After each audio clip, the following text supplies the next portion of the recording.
To take your airbox off on this side, you're going to want to take the sensor off, and there's a little clip that you depress with your thumb, just kind of pull it out, pull it safely aside. Now you've also got basically a hose clamp right here that you can use a socket or use a screwdriver to loosen. While you're here, you can also loosen the hose clamps at the top of the top of the intake pipes as well. So I'm going to loosen all 4 of these clamps. I'm going to loosen the clamp here. Now once I have that done, I'll show you how you take your airbox out, because all you're going to do is just pull the intake pipe back a little bit. It's flexible, so you're going to pull it back a little bit. And the box itself sits on grommets, so you're just going to reach underneath and just gently pop the box off. So your intake pipe right here has a 10 millimeter bolt where this pipe is secured to the engine block right back here. And it's a little hard to see, but I'm just going to mention it right at the moment.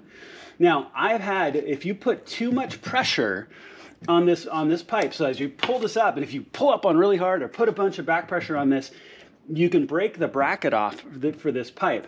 It's not the end of the world. I mean, it's not like suddenly your car won't run, but you can break that bracket off. So be really careful. So when you pull this up, kind of push this back, kind of rock it up and away to pull it out, and it should come out cleanly, and then we can get to the bottom of the charge pipes. Now, the one thing we're going to do is we're going to take the pipe for the intake out as well, so we can get more easily to the bolts here for the charge pipes.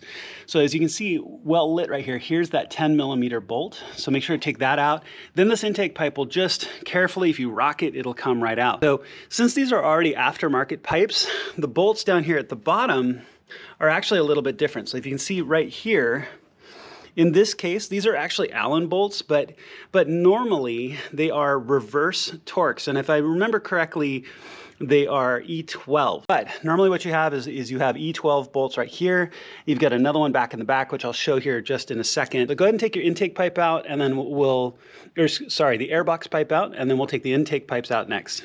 Okay, so once you pull out those bolts down at the bottom, and if you look in the description, I'll have the correct reverse Torx. They're these kind of long, almost carriage style bolts.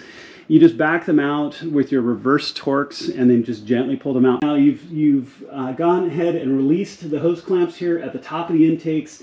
Also here at the bottom, you've taken those bolts out as well. Now your intakes should be loose. So all you have to do is just start to rock them, and they'll come out. They'll pull out of the collar, like that one right there. And then you do the same here for the back. Just slowly work this out. And it's kind of Tetris to get it out. Yes, and this collar's fighting me a little bit. So it's actually stuck down. So this is a great example, because we're gonna have to do this on the J pipe here in a second.